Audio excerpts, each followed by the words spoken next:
Welcome to Oilers Nation Everyday with your hosts, Tyler and Liam. No, Stan Bowman, you're not getting a goalie at 50% off just because it's Black Friday.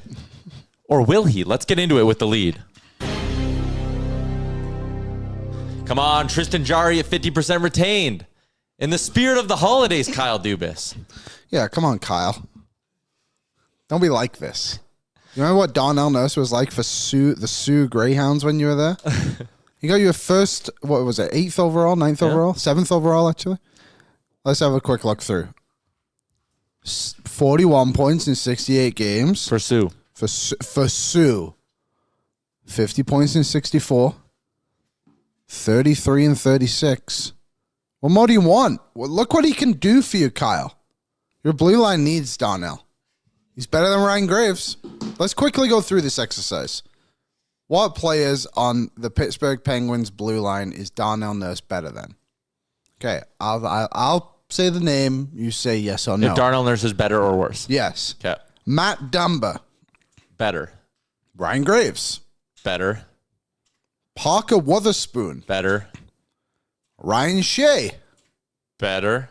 Okay, now we get into the good stuff. Erik Karlsson. Worse. Chris Letang. Worse. So you're telling me if Darnell Nurse was acquired by the Pittsburgh Penguins, he would be their third best defenseman? He might be the Oilers' third best defenseman. What are we waiting for? Let's get things moving. He'd be their second best defenseman if they traded away Erik Karlsson. Yeah, that is true. That is true. That conversation would never come up. This is my gun to the head thing for Kyle Dubas. You're either going to trade us Tristan Jarry at 50% retained, or we're telling everyone that the lenses in your glasses are fake. Do it, Kyle. Do it. Welcome into Oilers Nation Everyday. We are live from the Sports Closet studio, celebrating their 25th anniversary. What a milestone for a local business like this. Unbelievable. You can get in on their anniversary giveaway. Make a purchase of $100 or more in-store or online by this Sunday. The last day is this Sunday. Get your early Christmas shopping in now because there's something in it for you. The prize is 4 tickets to a game and a $1,000 Sports Closet shopping spree. Shout out to the Sports Closet. Shout out to Bet365. Download the app today. Use the promo code NATION. Whatever the moment. It's never ordinary at Bet365. No trade yet. Kind of thought we were getting one. Well, the problem is, which is a good... Whoa. What was that? That was cinematic as shit. I feel like I was in an early 2000s movie. The problem is that good news for Edmonton, in a way, Tristan Jarry is playing really well. The bad news is Pittsburgh's playing him again tonight. Yeah. So you can probably not expect that to happen. But you can sleep easy tonight because they won't trade Tristan Jarry if they say they're starting him. I think we're getting this on Sunday. I don't know what the Penguins' schedule is because I only live and die by the Edmonton Oilers. Mm-hmm. But I'm going to go out on a limb and think this goes down on Sunday. And also, too, a lot of insiders are kind of talking about this now. Obviously, Weeks. Elliott didn't say it directly, but it was the points directly after all the Oilers goalie conversation. CJ said it as well. There was another one, too, I'm missing who brought it up. But either way, like, there's 3 big names. So I think conversations are going on. I think they're being halted slightly due to the injury worry of Erik Karlsson. Well, him a little bit, I suppose. But Tristan Jarry in this case. Yeah. The Oilers, there was a report yesterday, I think it was from Frubin. The reason they didn't go after Gibson is because of the injuries. Yeah. But now you're seeing Jarry do so well, and he also has an injury, history of injuries. Yeah. It's a worry, especially when you have a questionable backup role, whether that's Pickard or Ingram. Unless, I wonder, I really do, if this is slowing down a little bit because the Oilers want to try and keep Skinner in all of this for that exact reason of Jarry gets banged up a little bit too often.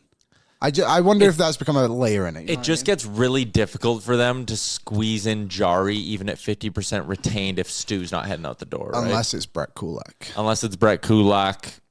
My thing is, like, and like Friedman touched on this in 32 Thoughts, do the Oilers want to make what they view as a relatively lateral move in net, Granted, Jari for Pickard is an upgrade, right? Like a Jari-Skinner tandem gets me very excited because it's way less pressure on Stu, and you have a guy who can legitimately carry the mail and has tremendous upside.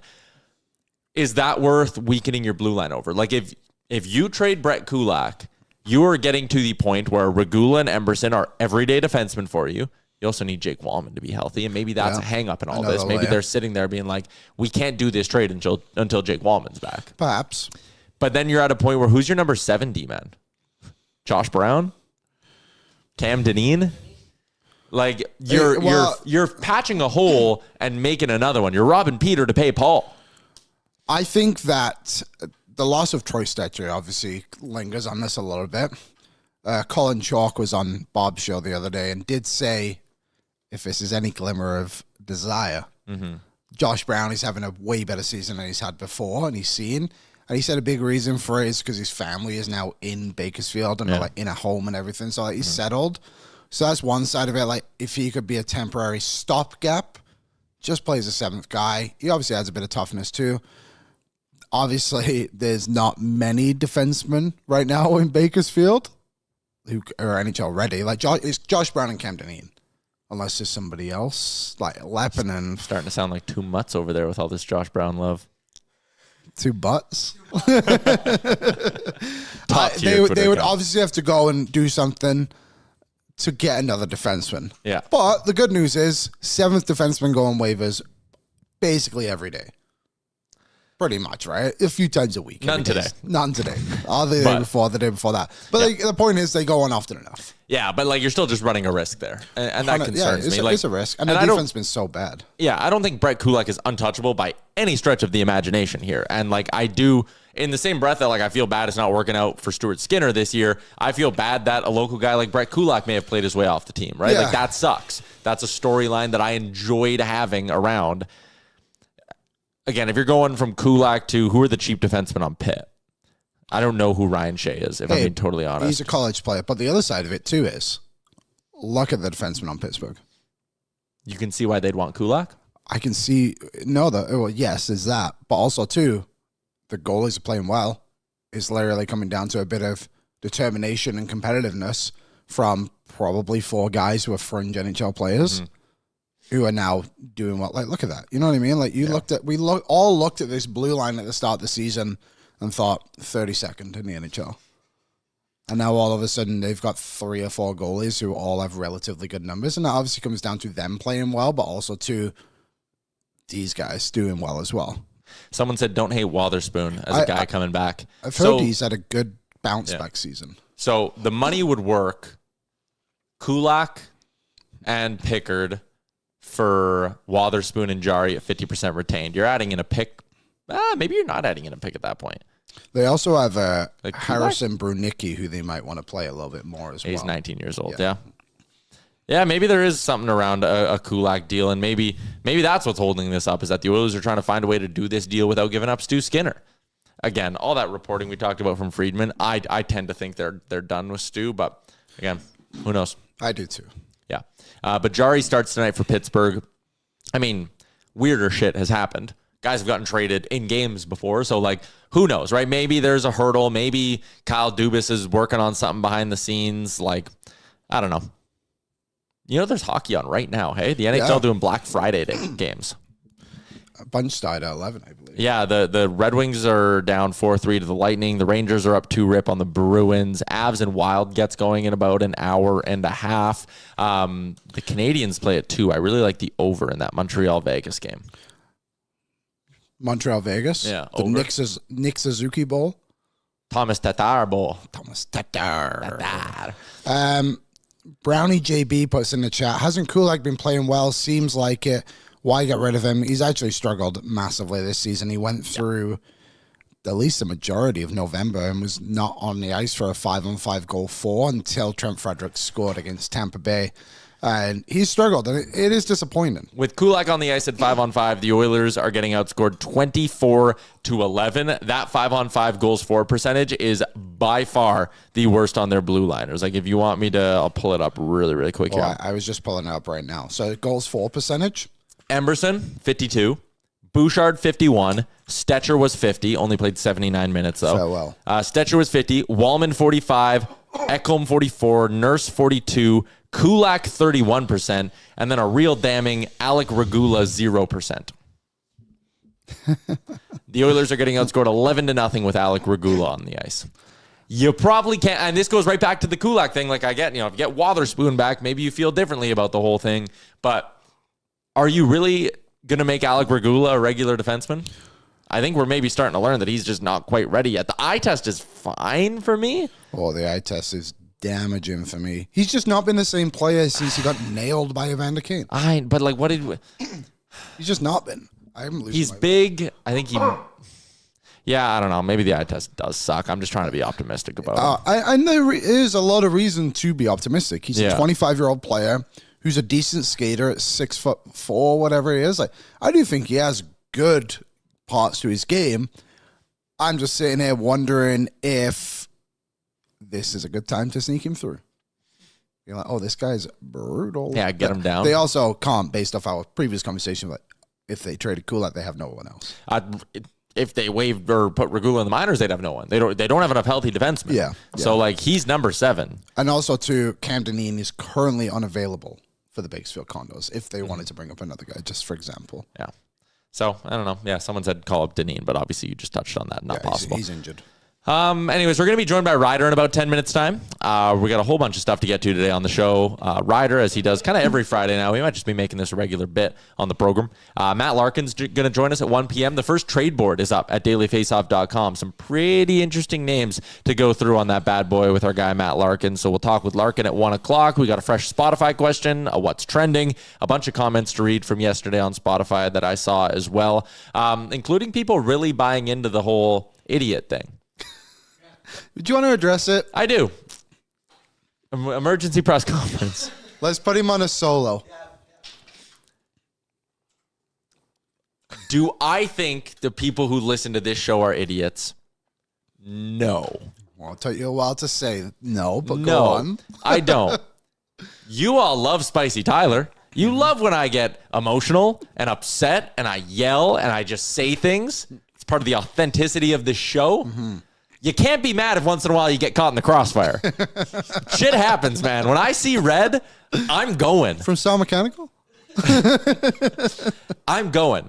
What I also think is very funny and charming about this show is that you have other programs who have names for their listeners, usually terms of endearment. I think it's wildly hilarious that you are all embracing the idiots thing. And it's like, the What Chaos guys, they got their what nuts. And I think Ryder and Lisa, they're like the saucers I believe that's what they've gone with. Yeah. And, there's other shows around the market who have their names. I think I kind of like that you guys just are really buying into the idiots thing. And I think it's endearing. I think it's charming. End of statement. Do I apologize? Absolutely not.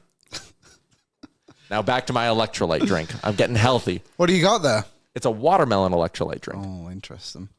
Yeah, there you go. Not idiots. He actually just referred to people online as idiots, specifically the ones that say, I'm never wrong, which is just a dumb thing to say. Or if you want a good sample of the people I'm talking about, pull up Instagram if you have the Instagram app. Go to the post we have about how good Evan Bouchard is, where I lay out facts, stats, things that really can't be argued that much, and go read how many comments are like, well, the other players only look better with Bouchard because they're covering for his mistakes. Oh, yeah, that was great. How you could type that out and think it makes enough sense to hit send in a public forum is beyond me. The other one that was funny as well, someone commented this on the post yesterday and was like, he should change his name to -4 like he was in the in Game 6 of the Stanley Cup playoffs. Yeah. And I replied, I was like, he should change his name to 81. His number to 81, sorry, because that's how many career playoff points he has in 75 games. Dude, the amount of there were legitimately people in the comments about Evan Bouchard being like, wrong backpack. It's in the bedroom. I was like, why are you going through my stuff? I asked him to get my drugs. Oh. I'm trying not to mouth breathe, but I'm struggling to breathe. Yeah. There are people in the comments about Evan Bouchard who were like, it doesn't matter, can't win with a guy like that in the playoffs. Oh, yes, you can. And it's just like, people just make shit up. And they're so brashly confident about the shit they're making up. And that is what frustrates me. Yeah. Even with the Stuart Skinner thing, where it's like, never piece together good games when it matters. And people love doing the whole, they don't make the cup final without Calvin Pickard. They might not make the cup final without Stuart Skinner getting, 4 shutouts in the middle rounds of the playoffs last year? I just don't know why you have to discredit one or the other. They both played well. They both played well enough to get the Oilers there, and that's important. Thank you, sir. And I just think that's fine to do. Yep. Yes, did Stuart Skinner crap his pants against the LA Kings? Yes. 1,000,000%. No one here is denying that. Did Calvin Pickard save them? Yes. 1,000,000% he did. And then Skinner came back and did a really good job against Vegas and Dallas, and then struggled to an extent, I would say, against Florida, but I also think everyone did. I don't think there was anyone that played particularly well in that series. Podkolzin might have been one of the lone bright spots. But yeah, Bouchard has his bad moments. There's no denying it. And I understand the frustration around people. If you're looking for a good laugh, I highly recommend you go through some of this. Yeah, it's a lot of views on that. Also, the funny part about it is we made the other one. We made another one the other day of when Tyler went on his rant about, and also too, follow our Instagram. We're already up to 800 followers. Yeah, we really want to get to 1,000. Yeah, so that was cool. That's good to see. But the other one too of Ty talking about the players that have come here and struggled. Where if you just watch the video, he specifically says Hyman has not struggled, Roslovic has not struggled, Mangiapane, not Savoy, Skinner, whatever all these guys' names are. Someone said sneak Tyler through waivers while he's performing poorly. I had one bad show on Tuesday, and then we rebounded with one of our most watched shows of the year on Wednesday. People are calling it the show of the year. They are calling it the show of the year. Real blessing in disguise for us when the Edmonton Oilers are an absolute total dumpster fire. They're actually putting it out for an ESPY. You think we could one day win an ESPY? No. Unless the E changed to Edmonton, no. Yep, that's a good point.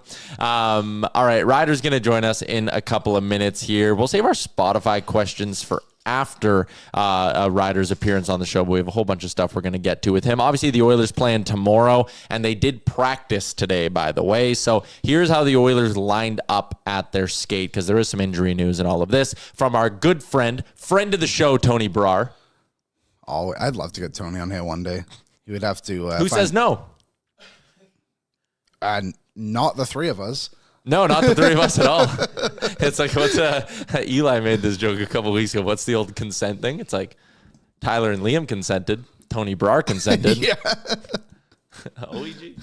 All right. McDavid with Savoy and Hyman. They're keeping Matt Savoy up on the top line, even with Ryan Nugent-Hopkins expected to return tomorrow. Like seeing that. I do too. I think Hyman needs to be higher up because I think you need to score goals. Not worry about your depth when players are playing well. Mm-hmm. Second line, Draisaitl, Podkolzin, and Mangiapane. Mangiapane's pretty lucky Roslovic got hurt.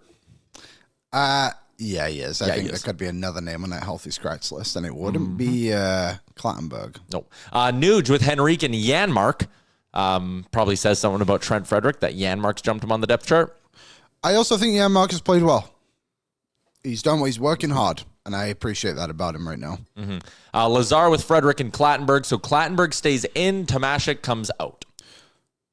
Yeah. That makes sense. Good call. He deserves to be in.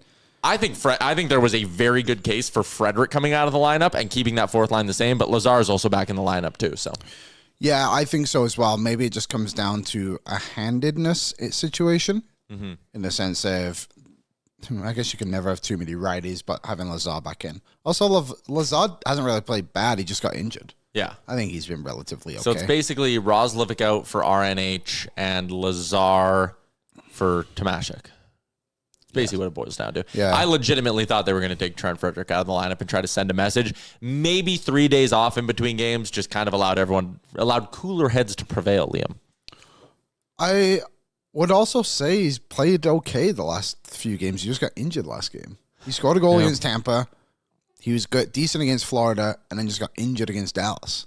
Yep. Someone said send down Frederick. Can't. No movement clause. Classic. Ekholm with Bouchard, Nurse with Regula, and Kulak with Emberson. Skinner in the starters net at skate today. So there is a chance that Stuart Skinner is making another start as an Edmonton Oiler. Maybe his last. I mean, who knows? Someone said is this like the Woodcroft game in Seattle a couple of years ago where like Stuart Skinner's going to play well and then they're going to trade him the next day. Matter. I mean, it very well could be. Yeah. It was funny. Gregor had a post the other day. He was on the sheet. Maybe it was his own program. I can't remember. Talking about how Seattle is one of the lowest in high danger chances for. Yeah. But I specifically remember the Oilers just giving them like 3 straight 2-on-1s, and they won the game 3-1 when we played them last time. So it's not actually doesn't matter what the other team is capable of doing because the Oilers will just find a way to screw it up anyway. Yeah. We go currently in their current mess. All right, let's get to our first guest of the day. It's the Star Mechanical Guest Line, Edmonton's #1 plumbing and heating company. You can find out more by visiting them online at starmechanical.ca. As we are on Fridays now, we kind of just forced him to make this a regular thing with us. But Ryder from the Sauce is here. Hello. Hello, Tyler, Liam, Ryder. idiots.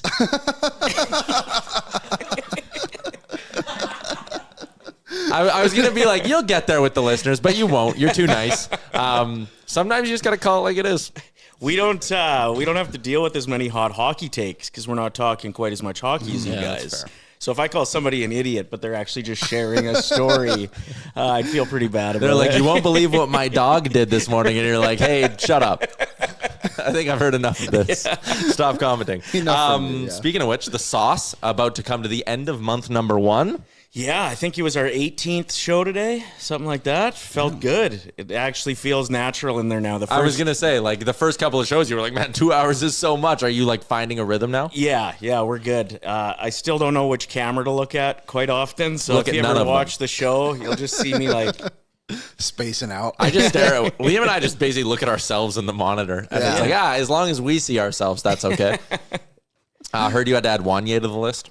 Yeah, we've got the Sean Avery Award for people that have ghosted us, and Wanye, I think, probably had a good excuse, but Doubt it. he's Doesn't the matter. second name on the list of guests who have ghosted us. In 2 months. In 1 month, sorry, 2 weeks.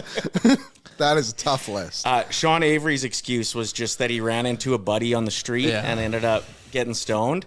And then I feel like somebody told me they were listening to Chicklets and he was being interviewed there and said that he ran into Darren McCarty on the street in New York and they got stoned. So I actually think it was another... It was real. It would have been wild if we would have had him jump on and all of a sudden there's 2 NHL legends there. Is Avery a legend? Loosely. In his way. Yeah. Wanye could have done the same thing, to be honest. You never know. There's no denying. You never know. First big dump of snow in Edmonton, and you came for this appearance with research. You are ready to go. You think this is exactly what the Edmonton Oilers needed. Yeah, so last year we got our first big dump of snow, November 23rd and 24th. Okay. And that just happened to be when the Oilers beat the Rangers 6-2 and then went on to win 11 of their next 13 games. Wow. I think there's something to be said about You need the snow. realizing it's winter now.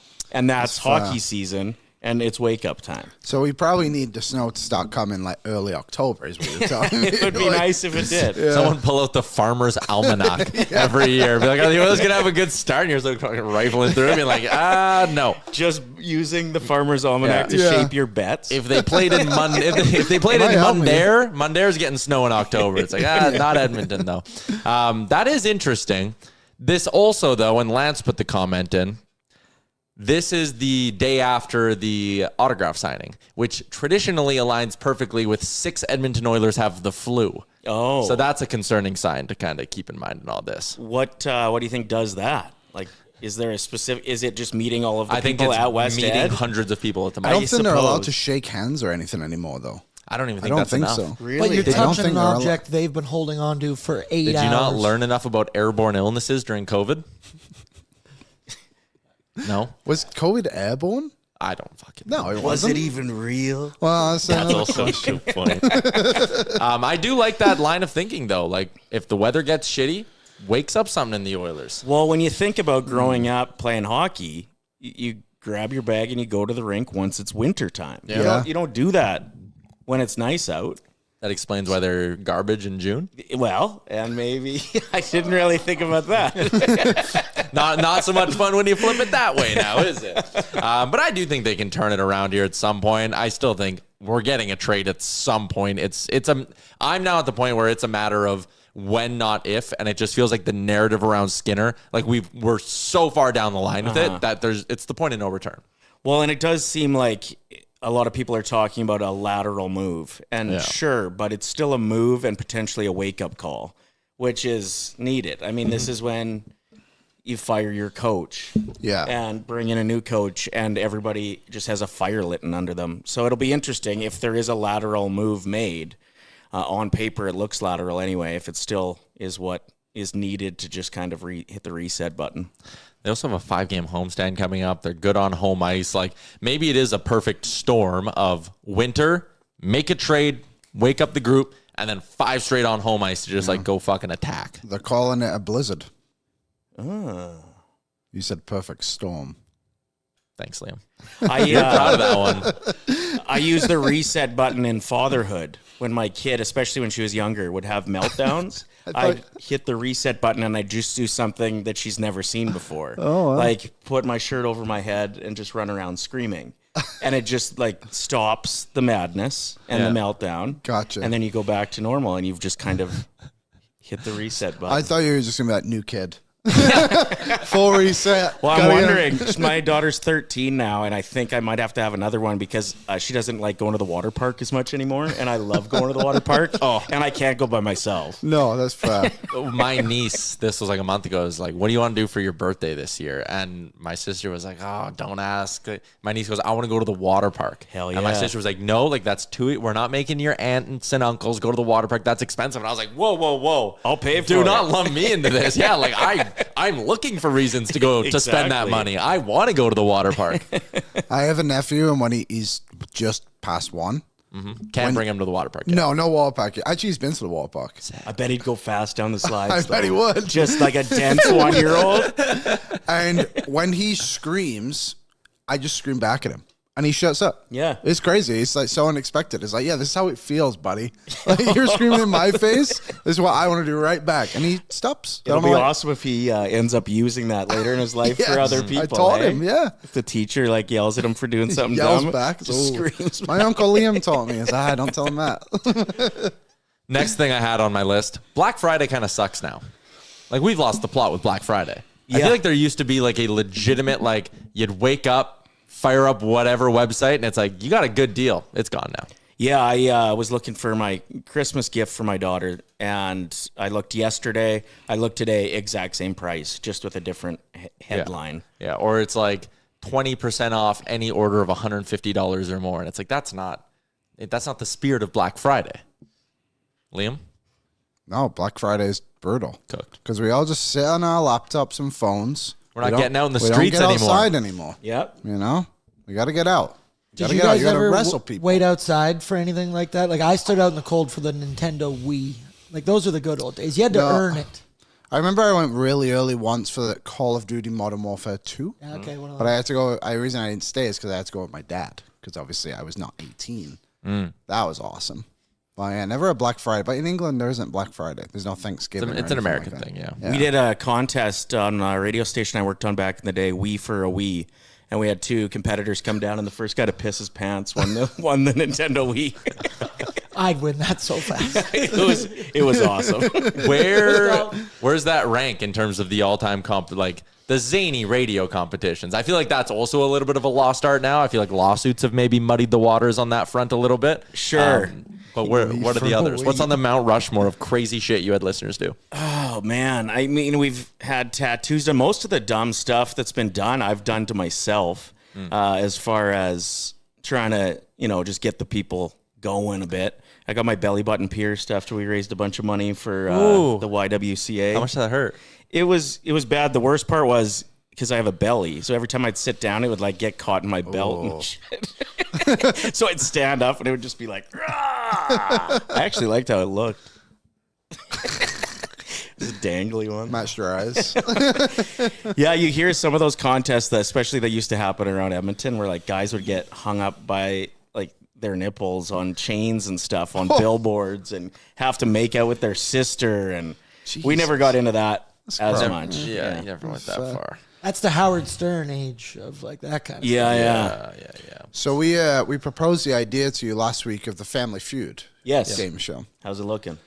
Well, we need you to be more involved. We need you to pull your weight a little bit here, if you don't Yeah, we mind. need to pull some I've weight been around too here. busy lining you guys up free lunches to worry about Family Oh, Feud. yeah, but that was a that's nice- fine. I can switch. I would have loved some of the turkey poutine if Waz didn't take 30 helpings. my We all watched him as the first guy who served up, and like I was like immediately, oh, there's not going to be enough. No, he took so much. He went and got a bigger spoon to serve himself It was with. unbelievable. And he didn't finish it. No, he didn't finish it and then complained about how full he was. And then for whatever reason was like, you're wearing the same sweater you wear every day, which I haven't worn for weeks. So just throws in a chirp. He's just mean when he's full. Yeah, he's just mean. When he's in the wrong, he's like lashing out at people. I had a roommate like that once, and he just couldn't handle chirps. He just must not have grown up around the same like group of guys I did, where we just try to hurt each other's feelings constantly.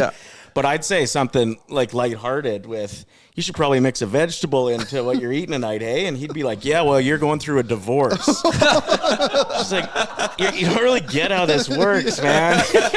You're going through a divorce. Kind of a good trip. That was a That good reminds me of one. that Tobias clip from Arrested Development where Tobias is like, what happened to your wife, Michael? She's dead. Anyways, I Family was Feud. gonna say. So the way Family Feud is going to work, obviously there's two. Well, Aaron refreshed me. There's two questions that get asked, and then there's fast money, right? 2 rounds and then fast money. Okay. So we're going to come up with a category, and then you guys have to come up with a category. But Aaron's going to find a question from that category. Sure. So we got to think of one. We don't have to do it right now. You can go back to your team, Yeah. and we'll go to our team. But next week, we need to have a plan of like, these are our 2 categories, and then we can send out the questions. Have to be Oilers or Edmonton adjacent. Yes. Yeah. Okay. So, for example, if you wanted to go like Decade of Darkness, Right. Aaron could be like the 5 goalies from the Decade of Darkness. Sure. Something like that. Okay. Okay. That's good. Oh, you know what'd be a good one? Worst thing that someone sitting by you at a game can do. Ooh. I feel like that's a good Family Feud Yeah. one, right? Like Good. Worst Write what, that sorry? down. lean Worst- forward too much. Oh, that's a like good the one. worst kind of person to sit by. Yeah, that's a good idea. Last Okay. year when I went to, it was game 4 against the LA Kings when they, it was game 3. No, it was game 4. Anyways, that doesn't matter. I sit down in my seat, 3 ladies in front of me. And at one point before the anthem, I just see the one lady just kind of like duck her head down between her own legs. And I was like, interesting. Didn't think much of it. Anthem's finish and ushers are coming down. She put her head down, yacked under her seat. kidding. Before she was so drunk pre-anthem. Got kicked out. She's I didn't gone. know what you were going to say there. I was trying to figure it out. I thought maybe illegal substances. No.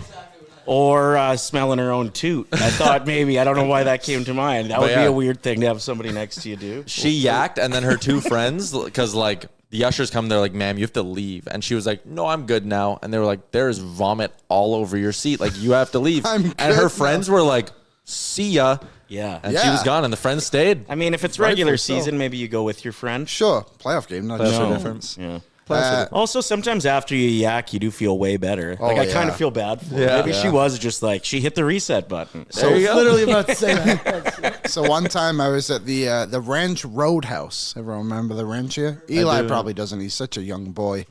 There's no way he does. He's 23. Yeah, Eli, do you remember the Ranch? Well, that'll do it. So, Thanks for bringing it up, Eli. Thanks, Eli. so I went to the ranch once. It was my 19th or 20th birthday, something like that. And like you do, you get the pie bus to the ranch. All your friends there, you get there. All of a sudden, tequila shots are lined up, or Tennessee honey, as they used to do on Saturdays at the ranch. And I ordered a drink. I think I literally ordered a water. The girl turned around. I yacked all over the bar. And I turned around to my friend Reed to it, and I said, "Give me your sweater right now." And he saw that I had puke on my shirt, and he's like, "Okay." And he ripped it off. I ran to the bathroom, threw my shirt behind the toilet, put my sweater on, and just got away with it the rest of the night. Nice. Quick reset, you're good to go. That's a good puke and rally story. Oh, yeah. Not for the girl to clean up my puke all over the bar, Yeah, but for me, well, it was fine. Comes with the Hopefully territory. somebody had some gum. Just got a couple more drinks. That Tennessee honey, that'll do it. Swish around some like tequila in your mouth and be like, yeah, that's better. Good. On the nation vacation to Jasper years ago, my one buddy forgot toothpaste, and we caught him using whiskey to brush his teeth in the Ew. morning. Yeah, he said it worked. Oh boy. It just kills the germs, maybe. Sure. Recap of the week. You guys had James Duthie on. What was he like? He was awesome. There's certain guys you meet in the industry, and you just pray that they're going to be as awesome as you've built them up to be in your head. Yeah. And I've been watching him. I mean, I think he started at TSN in 2002, so I would have been just going to broadcasting school at that time and wanted to get into sports and maybe TV. And so he was just always a guy I looked up to, and I was a little bit nervous that he wasn't going to be the same guy that I thought he was. But that was a silly thought because he's perfect. His stories were awesome. I started listening to his new book, Certified Beauties, yesterday at the gym, and it's really good. Like I was 15, 20 minutes in, and I love when you get into something like that where all of a sudden the time just vanishes when you're doing cardio. So that's a good one for that if you want it. Double flex for you, reading and going to the gym. Thank you. Well, he did say listening. He talked about McDavid and Draisaitl playing a Bay League game, right? Yeah. Did he mention that? What did he have to say about that? So I think it's his daughter's boyfriend played on the opposing team. Oh, and cool. it's all McDavid's buddies that he grew up with have a beer league team. And it's Right. actually a pretty competitive league, a bunch of college guys, former players and whatnot. And McDavid and Draisaitl, or McDavid will occasionally show up and just lace up with his buddies for the good old times. And they see the vehicle pull up, an SUV that nobody else could afford. And McDavid gets out of the driver's seat, and they're like, oh, God, he showed up. And then the passenger seat, His Draisaitl. the door opens up, and Draisaitl gets out, too. And they're just like, oh, God, this other team. Yeah. And, the goalie had played a game before, had a practice before. The regular goalie didn't show up, so they pull this guy in who had, was rushing to get there and let him know in the dressing room, guess who you're playing against tonight? But McDavid and Draisaitl both had 5 goals. And I think the story went that they still ended up losing in overtime. They both had 5 goals and lost in overtime. Yeah. And Connor and Leon Which are like, sounds, of course. sounds like an Oilers Classic. story. Yeah. Yeah. Just another day at the office for Connor and Leon. You'd think someone else could chip in. You're scoring 10 goals. Surely someone else. Who else scores on this team? You know, are they bottom of the league most games? I feel like if you're that good and you go into a beer league game like that, I feel like my mission would be how many assists can I get? Can I get Right. Can I They get probably the got 5 accountant from each. Oshawa next to me? Yeah. Yeah. Can the accountant from Oshawa next to me, can he get 6 goals tonight that I just give him backdoor tap ins? I do remember because there was a lot of people showed up for that game, if I'm not mistaken. Yeah. Watch it, they were not trying very hard. right. You could just see it. So it's kind of funny they still scored. It just shows how much. Obviously, those guys are better than everyone, but any NHL player is better. It's actually funny. Tristan Jarry, when he comes back to Edmonton, plays in a men's league, and he's playing against my buddies. And he doesn't play as a goalie. He plays as a skater. Yeah. He's the best player on the ice. And it's not particularly close by the sounds of it. Yeah, they said Draisaitl came down first period, kind of first time he had the puck, crossed the blue line, wired one, and it hit the crossbar, and then was so hard that it ended up hitting the roof of the rink too. Which the only way I've ever hit the roof of the rink is flicking it as hard as I can. To know that power. It's the only way I've hit the crossbar. But the goalie said that was the hardest shot he's ever even seen.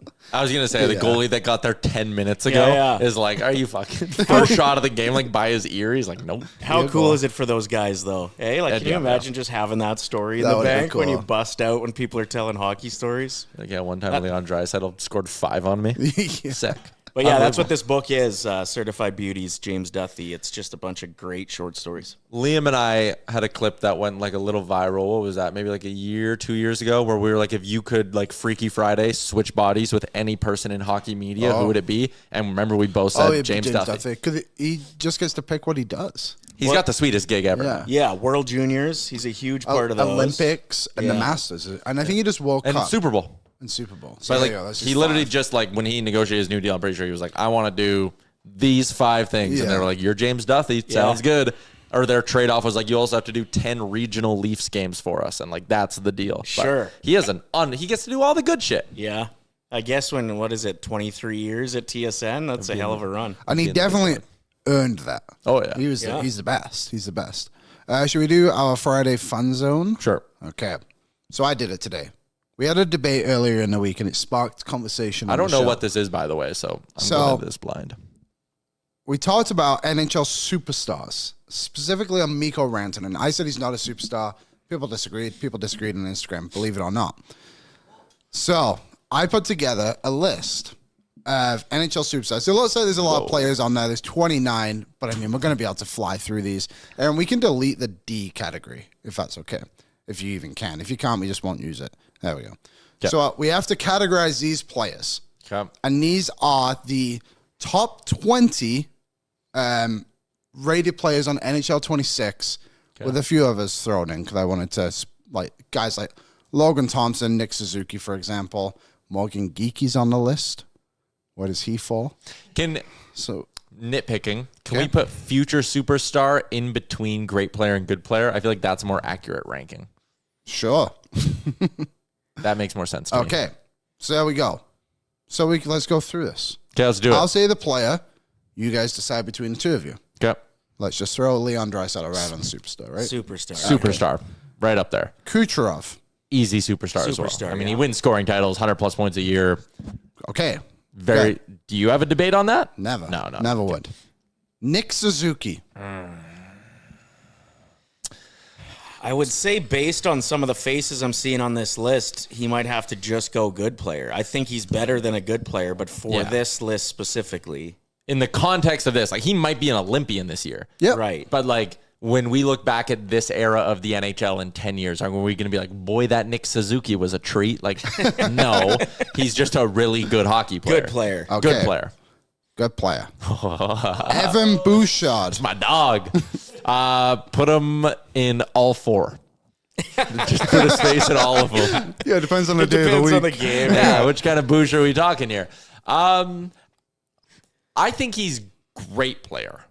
Yeah, Okay. I would say great as well. Like, I mean, he's not the superstar defensemen are very easy to like put into one tier, right? It's Makar, Hughes, and then it's like the rest of the NHL. Yeah. So I don't think it's fair to be like he's a superstar, and also the show the idiots know that like I don't. The idiots. No. I know he's a great player. Like, yeah, I have no no Okay. problem with this. People are agreeing mostly. Mikko Rantanen. This is what sparked all This the is what discussion. sparked it all. Yeah. And I think when you go through the process, it kind of makes sense where it is. But go on. I mean, with McKinnon, superstar. Without McKinnon, which he is now, great player would probably be where I put him. I could see good as well with this list. Yeah, I think I'm leaning great. When he's at his best, he's so damn good. Like Yeah. that playoff series, he was the best player by the end of it, but he's a little bit too streaky because we remember the end of the playoff series, the beginning was he was pointless through like 4 games. So That was also crazy how they eliminated Colorado last year. bananas. He eliminated them too. Yeah. Like, okay, so He's a great player. Great player. Yeah. Braden Point. He's more of a, like Suzuki was so easy to just say good player.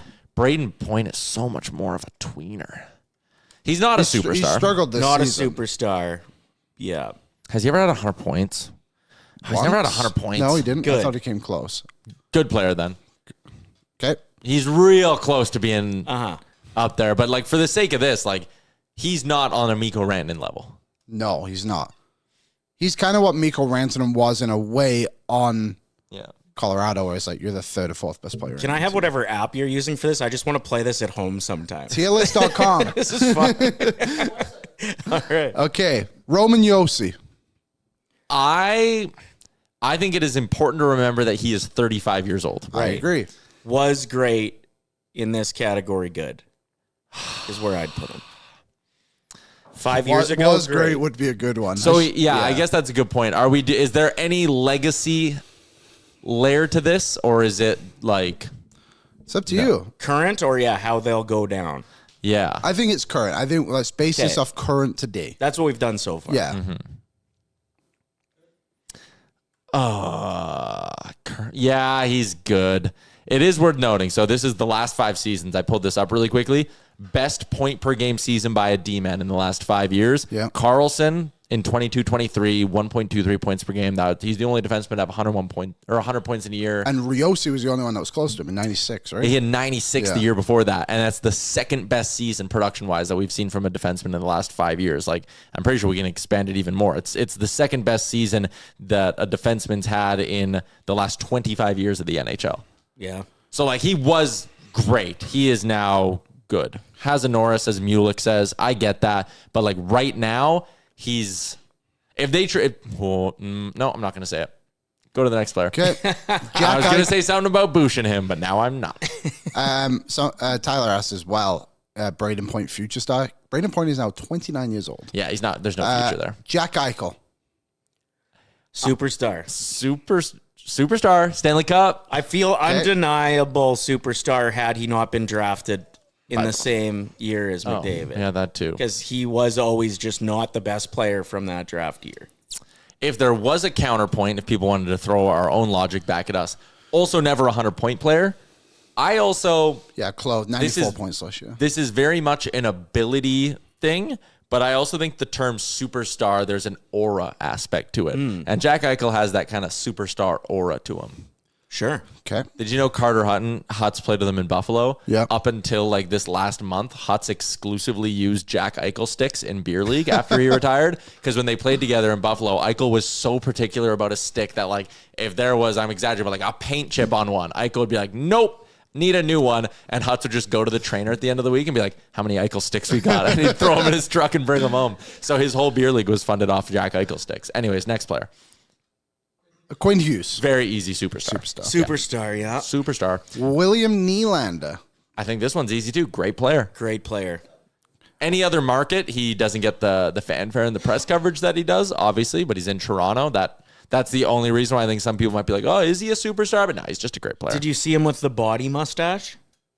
What? No. He's got a body mustache. For November?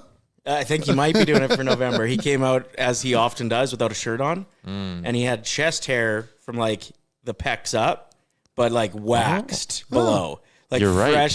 fresh on the bottom. Like, seems intentional. So it's I'm looking kind at it of now. like the mustache, and you shave everything else. You know what I mean? Interesting. Yeah. Something to think I about next tweeted time about it. It was like, this is going to blow up. It had like 3 likes 2 hours later. And I then just you're went like, to bed. I just went to bed. Interesting. So now I'm going down the rabbit hole of looking at many shirtless pics of William Nylander.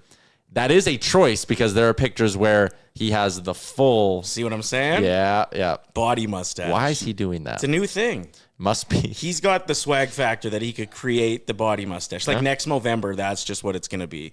Austin Matthews? Austin Matthews. Face mustache. Is he the second best player on his team?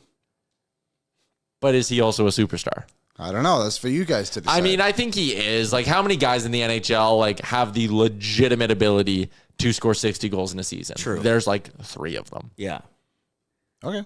Superstar? Superstar. Logan Thompson. Great player. Future superstar? I think he... Potentially is. How old is he? I mean, he's turned his career around in a way. He's 28. 28 as a goalie. He's like 25 as a player. Yeah. Right? Yeah, I guess. He's an interesting one. He looks like he's on Yeah. track to be But, a like- future superstar. Well, like, so if Hellebuck's hurt, he's the odds-on favorite for the Vezina. If he wins the Vezina, like, if you're the best goalie in the league, isn't it? Goalies are so weird, though, to, like, classify with all these other guys. But, like, if he wins the Vezina, it's pretty hard to not be, like, superstar. But he hasn't. But he hasn't. Future superstar. So we're going to put a And 28-year-old was he even sniffing at like being nominated for? He was close last year. Was he? Yeah. Okay. So, like, back-to-back years of he's probably going to be a Yeah. Vezina finalist. Let's go great player or future superstar. Do we think he's going to have a 3-year run where He can go in battles one Hellebuck? box and one box alone. Great player. Okay. I think Great player. Hellebuck, yeah, he's not a superstar goalie. He's a great player. Crosby. Superstar. Yeah, that's an easy one. Morgan Geekie. I legitimately have been looking at this being like, who the fuck is the bald guy? I know. Morgan Geekie. Currently, isn't he? It's unfortunate that the only bald guy on there's last name is Geeky. 27 years old, 17 goals in 25 games this season. Yeah, like this calendar year, I think he's like close to the most goals in the NHL if you go from Jan 1 on. He has 33 goals. So he has 50 goals in his last 2 seasons. And what did we say for age? 27? He's 27. Yeah, he turns 28 in Yeah, July. from January 1 of last year, so January 1, 2025 to right now, he's the most goals in the NHL. But I still think he might just be a good player. That's rude. He's shooting 29%. Like, he's not this. He has 23 points and he's minus 7. He has 6 assists. He has 89 career goals. 42 goals, 22 assists in that span, by the way. Yeah. He's a good player. Good player. Good player. Matthew Tkachuk. Begrudgingly superstar. Oof. I don't think he's a superstar. Well, the thing at is, all. he's either a superstar or a good player, because I don't think I could put him in great player. But everything he brings to the game, I guess that makes... Or a factor. I can't. I don't want to. You pick. The Wingmen podcast. It's got to count for something. Shut up. I think he's a great player. I would say great player. All right. I think he's between superstar and great player. Yeah. But Let's it's the go. fact that he's a face of Yeah. the league. Yeah. But does that make you a superstar? Yeah, it's a good He's question. a superstar. He's one of the most recognizable faces in the sport. What's the chat saying? I can't see it. Superstore. Superstore. Great player. Deaf superstore. Everyone's just saying superstore. Well, let's make that one the poll. We'll sure. make a poll on and that we can one. leave him for a Sure. bit? Yeah. Miro Heiskanen. Good. Oh, fuck no. People are going to crucify me if I don't put him in the same tier as Boosh. Great player. Great player. Yeah. Yeah, great player. Kirill Kaprizov. He's also playing like 37 minutes a night right now, which They is have no unheard one. of, really. Every game, Glenn Gulletson goes through a bunch of decisions where he's like, do I want Miro on the ice or do I want Alex Petrovic on the ice? And he's like, fuck Miro again. Okay. Kirill Kaprizov. Superstar. Superstar, I think. 17 sheets. He's got to be a superstar. Okay. Wyatt Johnston. Good player. Good player. There's also a future superstar there. Is his ceiling maybe not just Braden Point? So if we're not putting Braden Point above Wyatt Johnson, then we can't have him in future superstar? Okay. Wyatt Johnston is 22. Yeah. And Is he ever going to be like one of those guys who you're like face of the NHL, Wyatt Johnston? I don't know. That's for you guys to decide. Not me. I'm just the question master. I'm saying good player. One day he could be a great player. Future great player should have been a tier. Yeah. I Future think great that's player. fair. Yeah. Yeah. Nathan McKinnon, Kamaka. Superstar. Yeah. Pretty easy there. Yeah. David Pasternak. Superstar. Great player. This is a tough one. Like 40 goals, obviously- 40 goals, 60 goals, 40 goals. Those are his last 4 seasons. That's crazy. Braden Point had 50 goals once, only 2 years ago. Good player. Since 2020, do you think anyone has more goals than him? Couple guys. Draisaitl. All right. Only Draisaitl and Matthews. Yep. He's a great player. Okay. Great player, Aaron. Connor Bedard. At this point, I mean, this season's superstar, but future superstar for sure. Yeah. We got to put someone in that future. Like him and Celebrini, I think you just go ding, ding. They're both future superstars. Yeah. Sam Reinhart. Great player. Great player. Okay. Thought about being petty, but great player. Barkov's interesting. Barkov. Does he get the aura points to push him into superstar?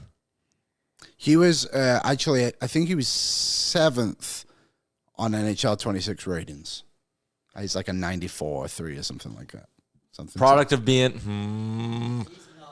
I'm trying to catch myself, like not Isn't saying he like? outlandish Would you Oilers shit. say there's 5 guys you'd rather have on your team? Yes. Yes.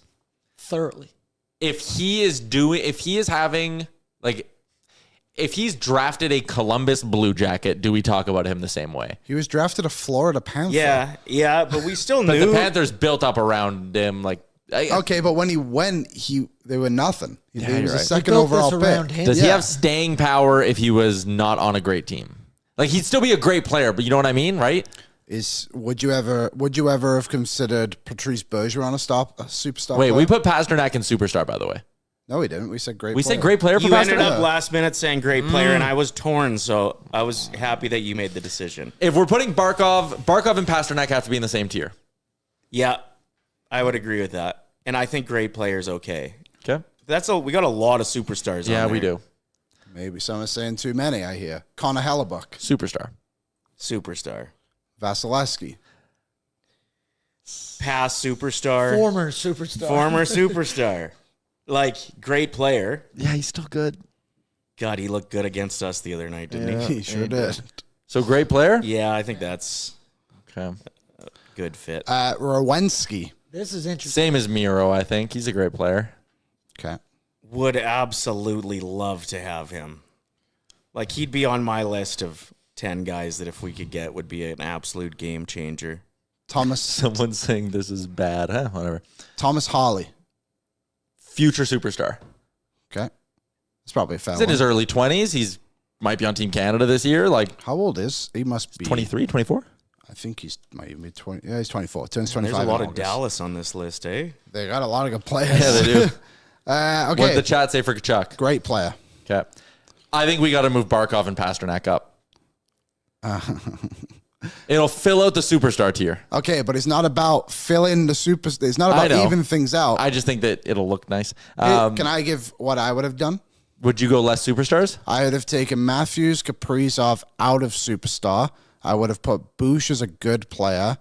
I would have put. I think that's probably it. Looking at it like that. So my superstars would have been. Oh, I forgot to put McDavid on this list. That's funny. He's got his own category. Yeah, McDavid- Too good McDavid- for this damn list. McDavid is on this list. So my superstars would have been Draisaitl, Kucherov, Eichel, Hughes. Pasta's a superstar. I'm sorry. I think this is insane. Yeah, He's so good. He scores so many goals. He's past electric. sure. Pasta I want goes up. Pasta up. Barkov stays. Not, but that sorry, was now you go. I close. cut you off, Liam. I disagree. I just think, again, like I said this the other day, I think superstar is thrown around wildly. I think too this much. is too many superstars. I think so too. And I don't really have a number on superstars. There's not 11 superstars. Honestly, in the I NHL. would consider Vasilevsky a superstar. Oh, but Pasternak is a superstar too then. You want to go like again, like if we're giving out aura points here, like Pasta's got to be up there. People ask him where's Ovechkin. I did the top 20. EA Sports. Yeah. And he wasn't on there, and I forgot to just throw him on because I looked at like kind of where guys were this season. Yeah, because like Ovi and McDavid are in that tier, obviously. Yeah. So like, are there potentially 15 superstars in the NHL? I guess. Maybe. 15? Maybe. Every second team has a superstar. Maybe there should have been an all-star category and then superstar. And then Well, superstar All-Star's is kind of great, I guess. Is franchise player. I think that's different. generational. Maybe could have been a category. Maybe. Then you only get Is what, franchise 2 in player there? above superstar or below superstar? I think it's below. So then maybe that's the tier we needed. Because I think that's a good one. Because I would say like guys like Kaprizov, Matthews, Pasternak are franchise players. Yeah. Probably a guy like Miro Heiskanen too, to be fair. We also can't post this because we don't have Ovi or McDavid. And actually, maybe it's good rage bait. Maybe the engagements would be up. People are like, I don't know if we need McDavid. rage bait. You know, you think we're getting enough hate right now? Maybe. So yeah. So my changes would be, before we end this, Matthews, Kaprizov, Pasternak to great, Bouchard down to good.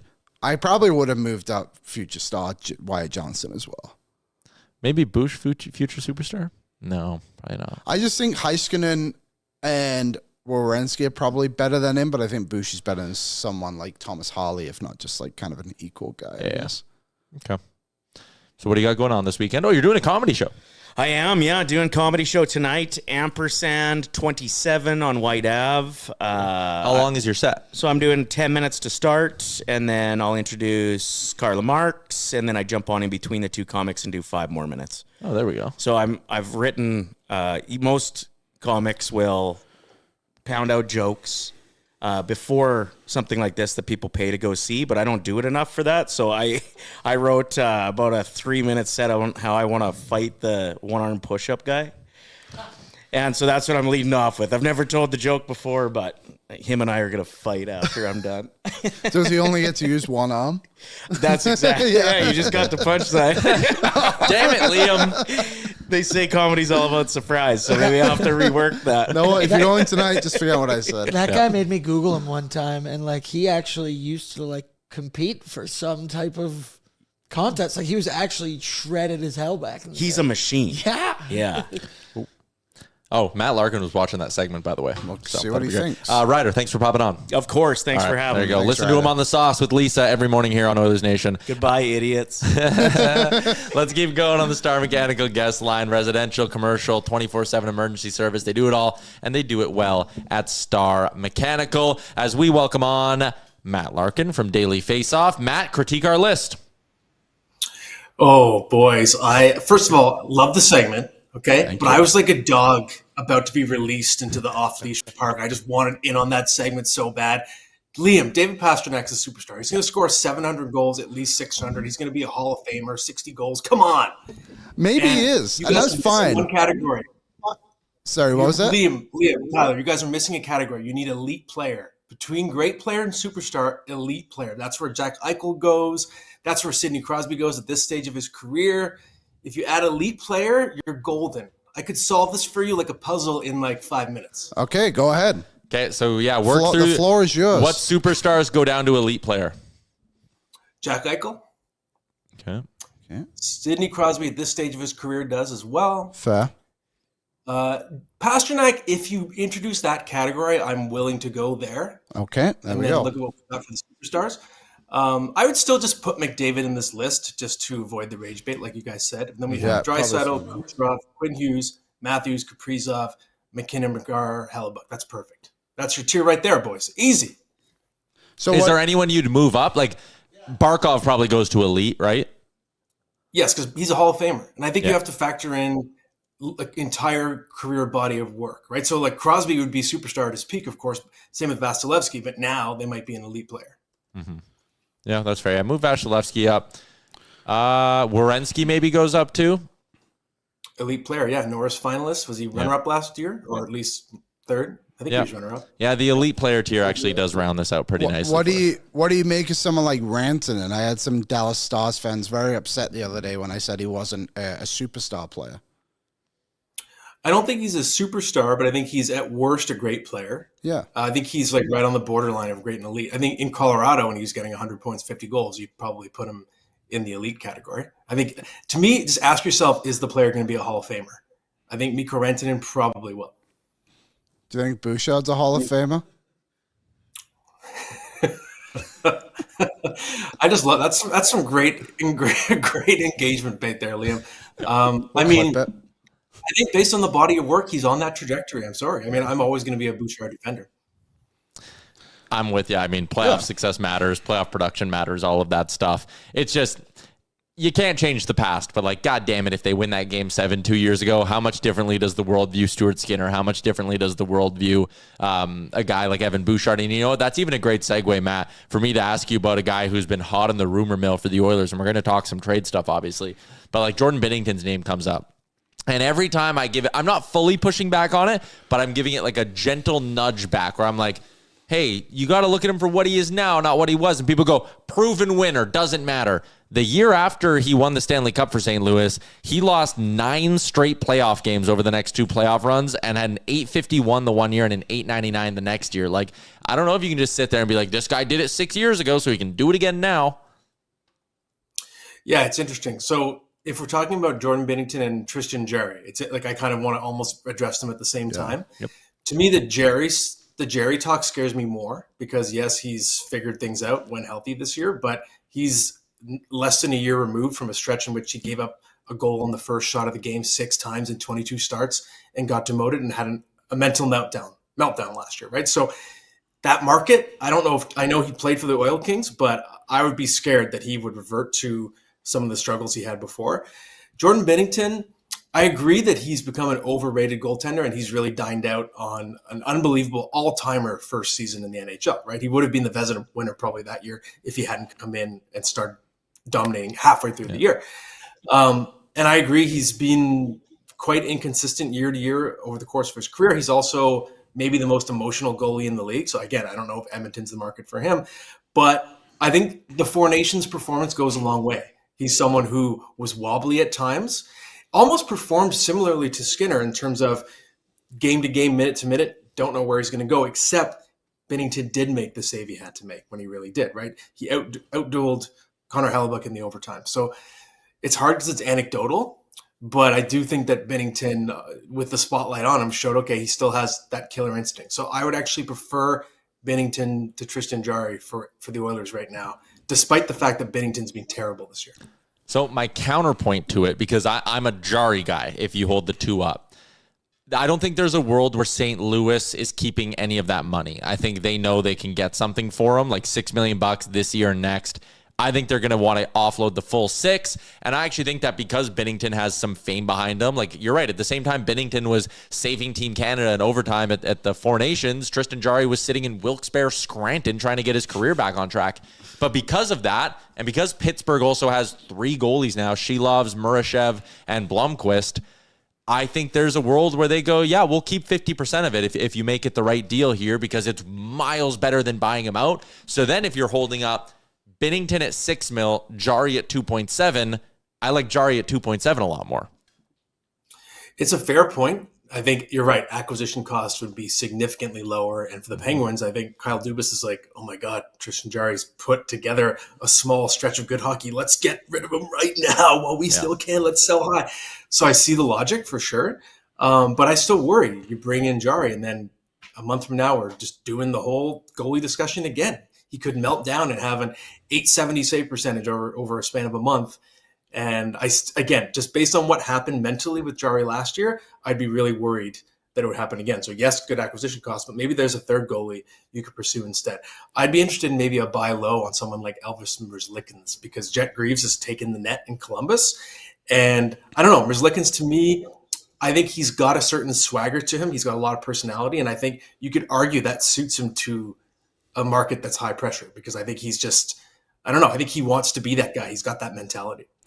They got to keep half if I'm touching them, kind of in the same boat, where like if I'm taking the risk on Merzlikins, it's because you, Don Waddell, are buying him out in July, and I'm going to do you a solid and take half his money from you right now, and it's way better than a buyout. Yeah, I think that's fair. And I think if you're shopping in that bin, I think you have that degree of leverage. So it's just a matter of, does Stan Bowman need to aim higher and go for one of the pipe dream type of targets? Much harder to get. I know people love to say UC Saros when they're sort of fantasy casting, but again, that's so much term to take on. That would be a very complicated trade to make. So I have a 2-part question on Jarry, because I just want to gauge a bit more understanding of him. The first part anyway. So the first part is, we were looking at the Penguins blue line earlier on in the show, and you look at it and it's like, okay, what do they really have? But somehow all 3 of these goalies are playing well. So firstly, what is going on in Pittsburgh in that regard? But second part of it is, if there's this problem with Jarry, his mentalness and just health in general for him, do you think the Oilers, it would be a good idea for the Oilers to also try and keep a Stuart Skinner in that situation too? Where it's like, okay, if this goes poorly, at least we know Skinner can play a stretch of games for us. Yeah, it's tough. So in terms of Pittsburgh, what they're doing, so first part, Liam, I think you have to give a lot of credit to Dan Muse. And the Penguins, I was looking into them last week for a story I wrote for Daily Faceoff, kind of trying to investigate if they're for real. Obviously, when you get great goaltending from 3 different guys, it's going to help prop up your record. But as of last week, when I wrote the story, they had the best all-around special teams in the NHL. They were doing a tremendous job defending with the man advantage when the other team has a man advantage. And so I think they've made some gains that are kind of for real, which makes me wonder if they're actually going to stay like in the bubble, the playoff periphery all season. I don't know if that's necessarily good for them, because I think they would be better off trading guys like Ryan Rust and Rickard Rakell, bringing in some assets and kickstarting a rebuild. But I do think they're showing signs of being not a bad team, instead of maybe, I thought they were going to be the worst team in the league. And for the second question, Liam, I don't know. If you have Stuart Skinner and Tristan Jarry, you just have 2 Stuart Skinners. That doesn't sound like a lot of fun to me. I'd rather have Tristan Jarry and maybe Calvin Pickard. I get that in this scenario with Pittsburgh, I don't see them wanting to take Skinner back the other way, because they're trying to clear the logjam. So I guess you would have that scenario to deal with either way. Yeah. Do you have 2 Stuart Skinners or do you have 2 Tristan Jarrys? Ooh. That makes you think. That makes you I'll think. take the positive approach. Two Tristan Jarry. There you go. For current state. You have the first trade board of the year is up at dailyfaceoff.com. A whole bunch of Western Canadian teams, a whole bunch of Pacific Division teams are kind of featured throughout this thing as well. But let's start at the top. Rasmus Anderson, I guess Nazem Kadri to some extent. Blake Coleman has his name in there. How long do you think the Flames wait here before they start, really selling off these assets? Or do you think, do you view them as maybe a team who, controls the deadline this year with these guys? Yeah, I think they have the luxury of doing both. So what I mean is you could take your expiring asset, which is Rasmus Anderson, and maybe be a little more hasty to move him. We know that Craig Conroy's been willing to do that before. He traded Zadorov in November 2 years ago, and he traded Elias Lindholm in late January when we were at the All-Star weekend.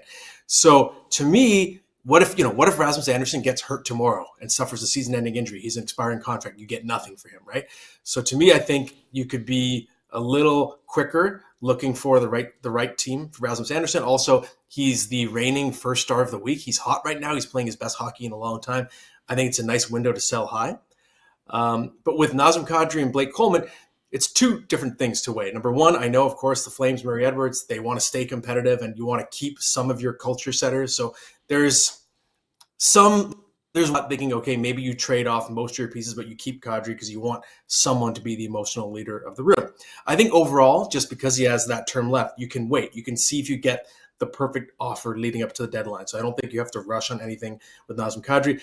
Blake Coleman, he also has term left. I think he's someone that you do move because he's in his 30s now, like Kadri, but I think Coleman, he's just a lower ceiling asset, but also someone who would command a nice return because he can play on your third line. He can play wing or center. He's got 2 Stanley Cups. He kills penalties. So if I'm looking at those 3 guys as your assets, I think I'd be trying to figure out a trade for Rasmus Anderson as soon as possible. Also, it would free up some more minutes for Zane Parekh when he's back healthy too. Yeah. And then I'd say Coleman maybe is the next piece, and Kadri, you have the luxury of waiting for the perfect offer to come along. The Nashville Predators, I think it would be an understatement to say things have gone poorly.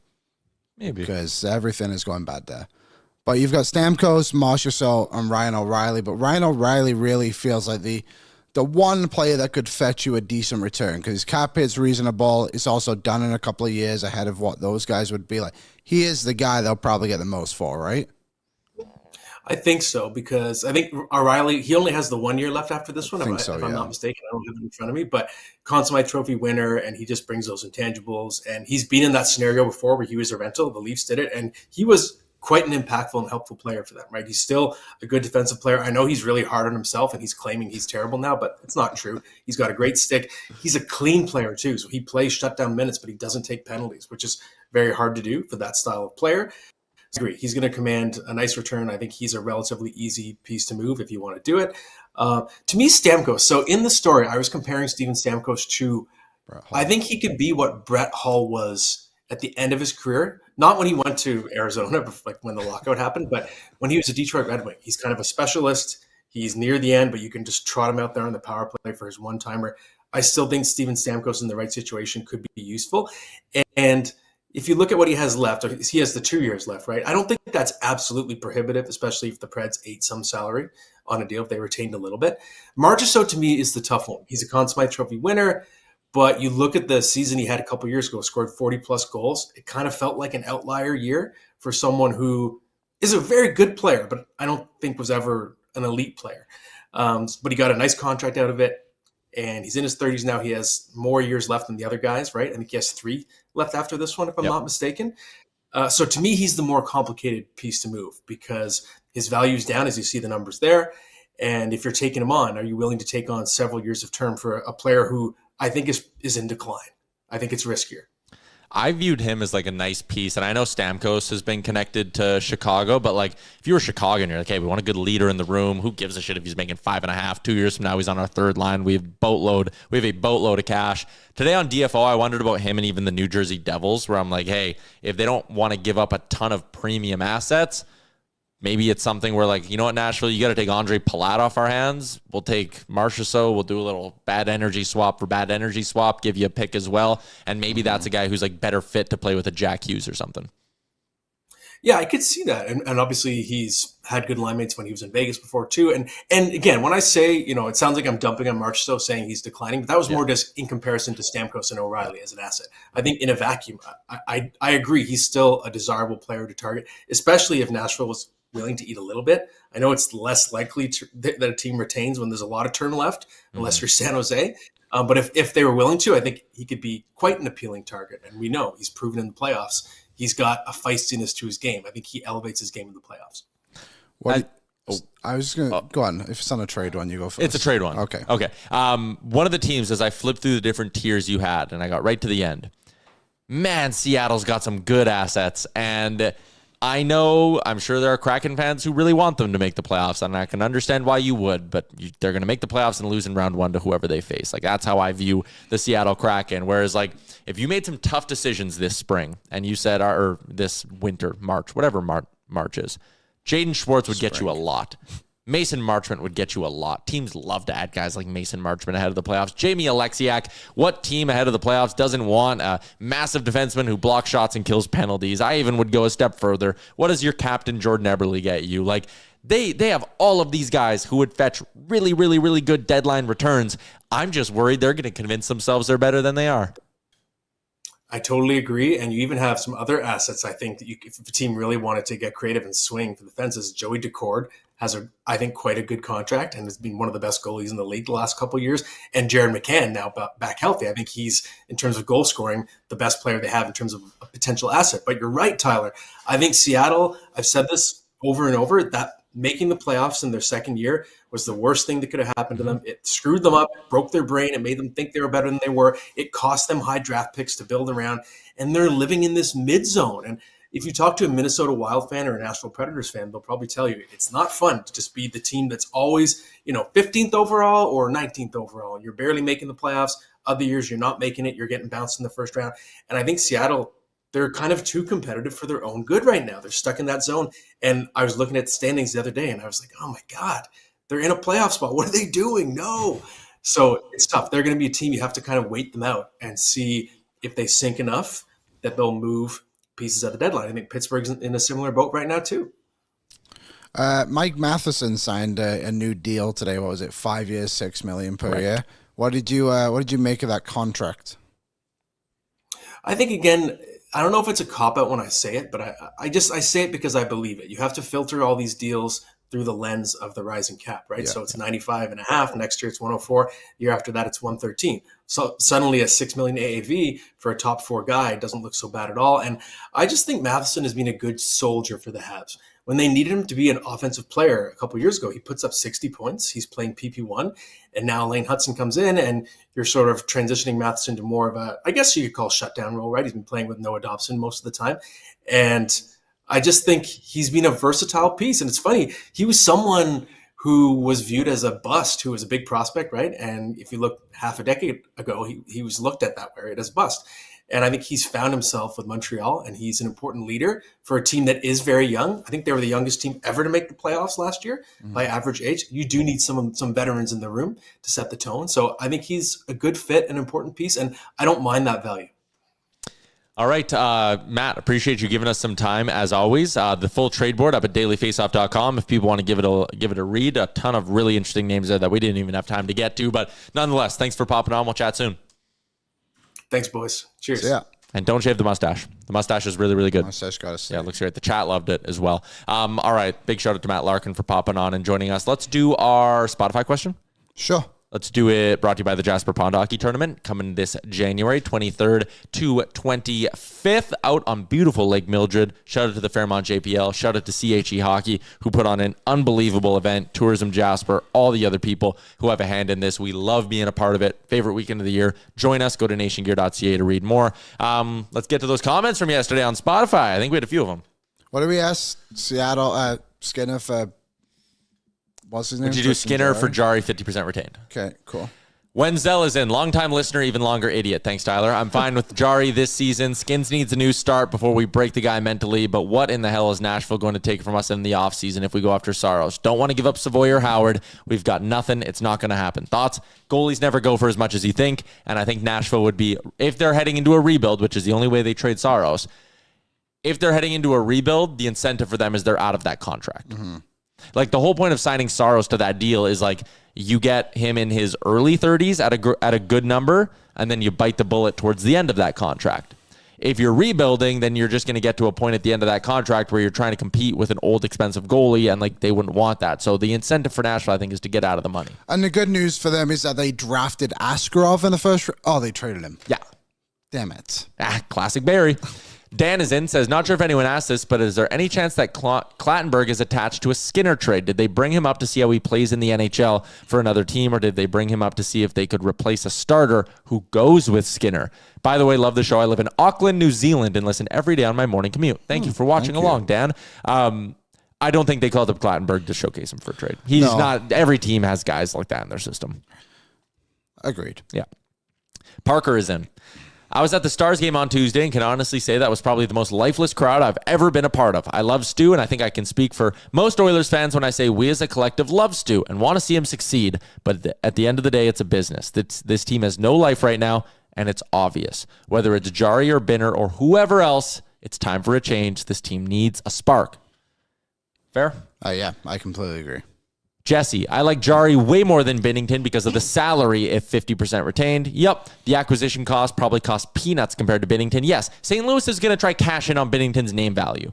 But I think he's just as hot and cold as other goalies. So, I don't know. I agree with you. Matthew, big idiot here. Not a fan of Binnington's freakouts. He's a man-child. I'd much rather have Jari, even just because he's not Binner. Also, Oilers got to figure out something soon. I have Jake Wallman in fantasy, and the other week he went -3 games in a row and got hurt. I'm getting slimed here. That's how you know Matthew's probably in his early 20s. Yeah. Slimed. I have to ask Reese what that means. Yeah. It's a Ghostbusters thought. Must be one of the girl ones.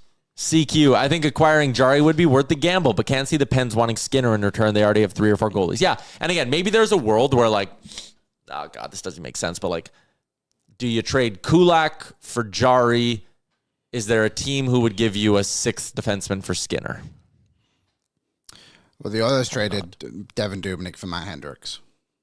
Correct. So that's where we're at with things, I think. If we want to keep comparing Skinner to Doobie, we're getting a bottom 6 forward.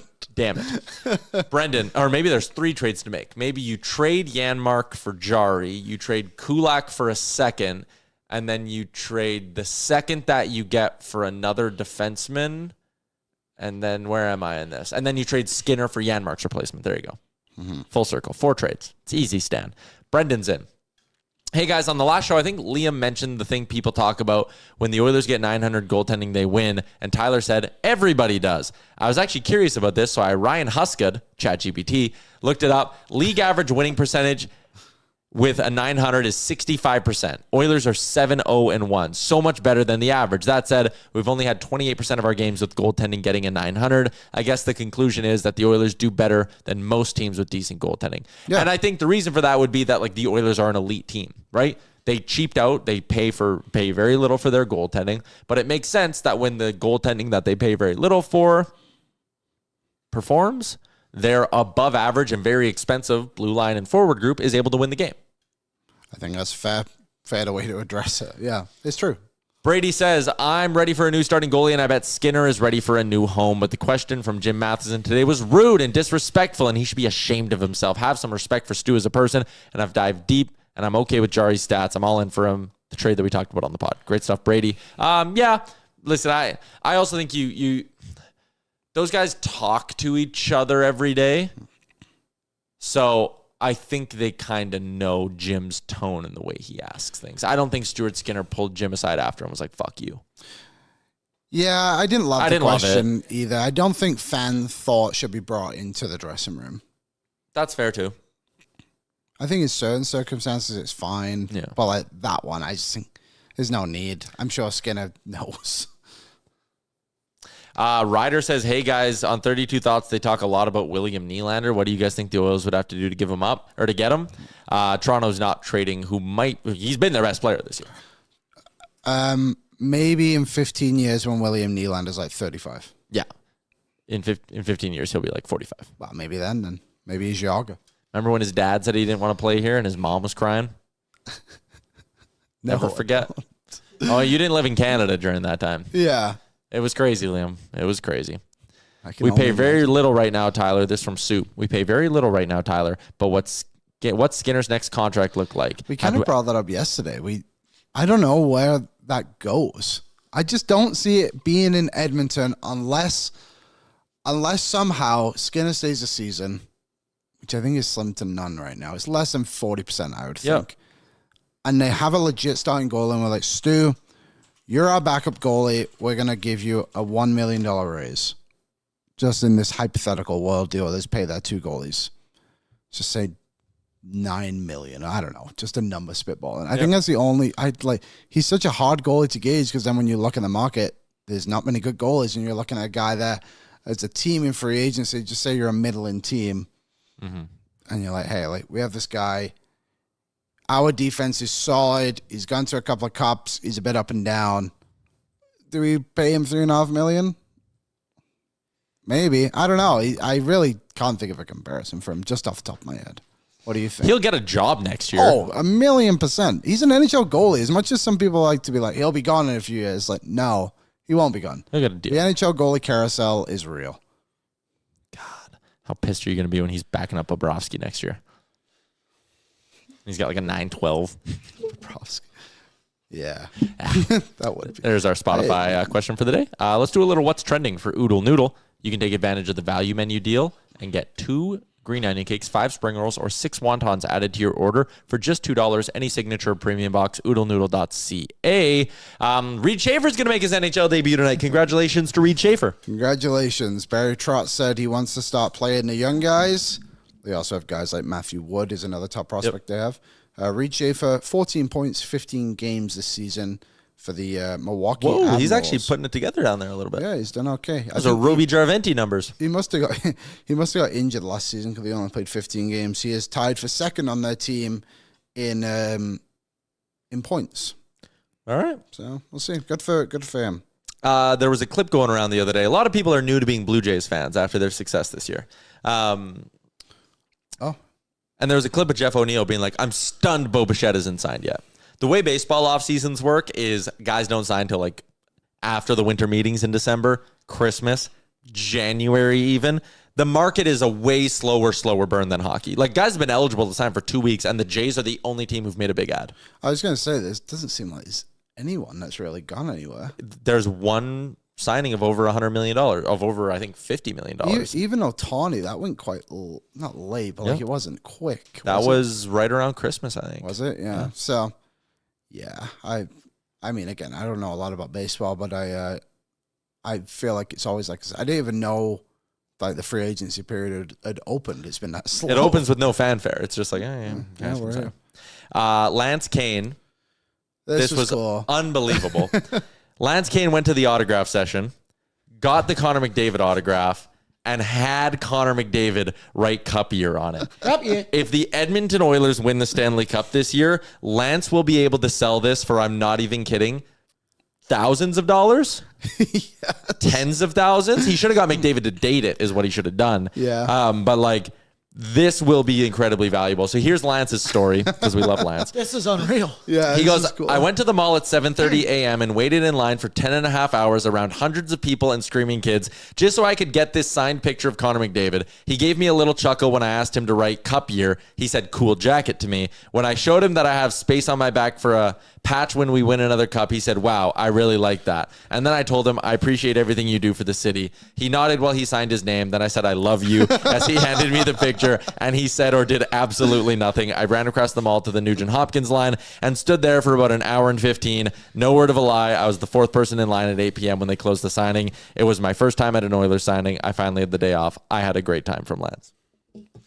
That's awesome, Lance. That's so cool. Good job, Lance. Get that framed. It's, there was a lot of messaging yesterday around like, what will people do at this signing to players, especially the goalies. So if you're going there to be an arsehole, then get a life.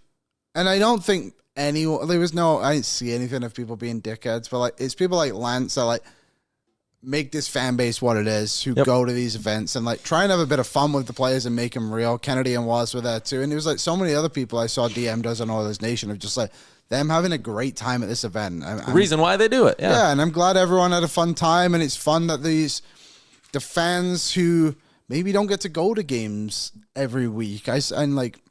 I'm not trying to downgrade people by any means, but there's people who can only go in the preseason. So like the fact that they get to go and meet these players so openly, even if they don't stand in line, but you're walking past and you see Connor McDavid, well, that's everything. And like people again, like making fun of the people who are lining up for Pickett and Skinner. It's like, you don't think the 7-year-old kid that's a goalie is inspired by Skinner and Pickett? Like they want their stuff signed because those guys are their heroes. And we get it because we watch them every day. We have a different opinion. We see Also, the game like, a lot different. But like a lot of people in our chat are like, you're a certain niche of Oilers fan. There are also a lot of people who just like turn on the game, love to watch the Oilers for 2.5 hours. Game ends, go to bed, wake up the night. They don't consume any of this stuff. They don't care at all. They don't know cap hits. They know none of that. 100%. So, yeah, I love that the Oilers do this. I love that they also make it a private event for the season ticket holders. They do make their players quite accessible in certain ways. So, yeah, it's great. I'm glad everyone had a good time. All right, let's wrap up the show for Bet365. Download the app today. Use the promo code NATION, whatever the moment. It's never ordinary at Bet365. Gentlemen, our NFL parlay this year is up 4.9 units, even though it's only 2-9-1. But let's take a look at the Sunday slate in the NFL and do our weekly NFL parlay. Anything jump off the page to you guys?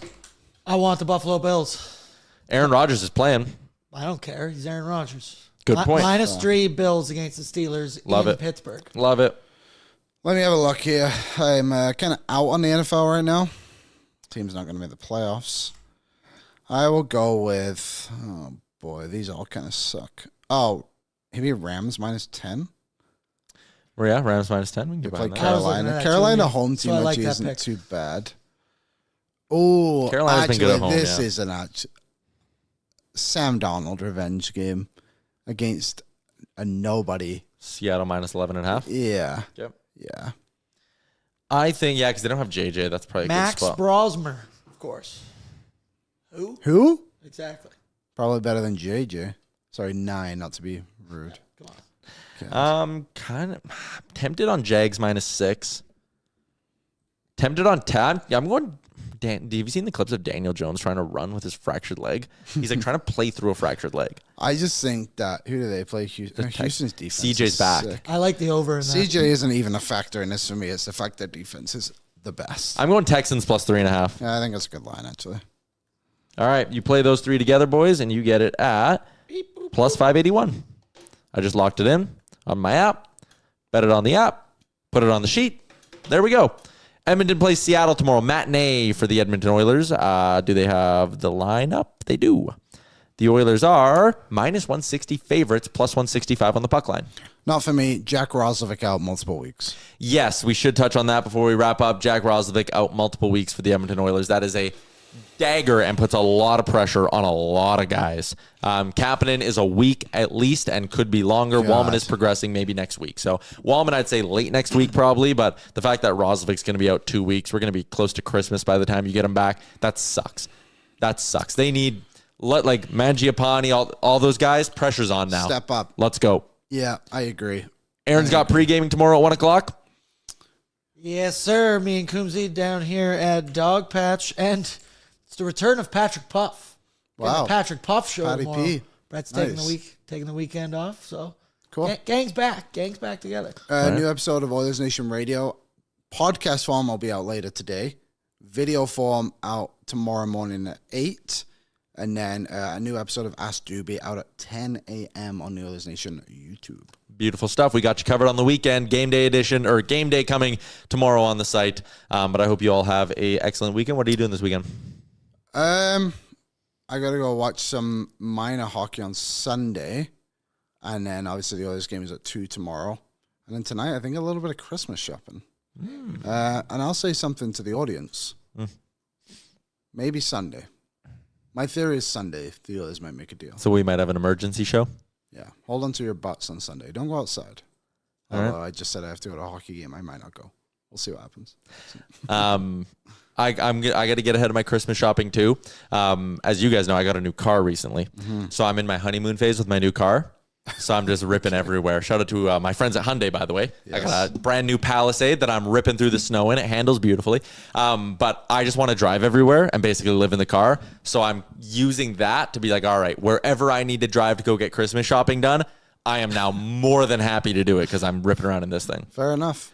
That's a I've good also little whip. got the curse and the blessing of it is the guys who live by me that I play men's league with we figured out we can fit 4 hockey bags in the back. Beautiful. So now It's a family vehicle. It is. And I'm using it to transport my friends to men's league. But I now, because they all live by one car, we're good. Problem solved. So curse and a blessing, but I love it. Mo is in. I am extremely doubtful any move happens before the deadline. Okay. All right. I promise you things are Things balls are are cooking. moving. Things are cooking. Yep. All right, that's a wrap on today's edition of the show. Have a great weekend, everybody. We'll see you back here on Monday. Oil up.